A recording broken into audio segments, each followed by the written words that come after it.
আর মাত্র কিছুদিন পরেই কিন্তু কোরবানির ঈদ।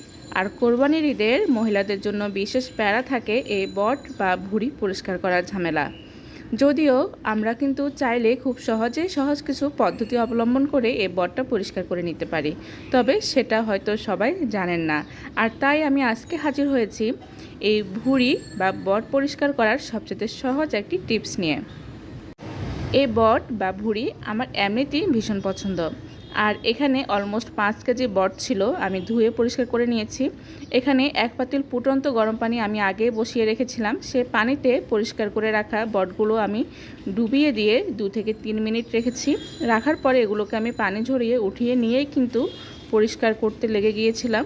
এক্ষেত্রে চামচ বা ছুরি ব্যবহার করেই কিন্তু খুব সহজেই অল্প সময়ে আপনি উপরের যে কালো ময়লাগুলো সেগুলো পরিষ্কার করে নিতে পারেন। এতে করে হাতও খুব একটা ব্যথা হবে না।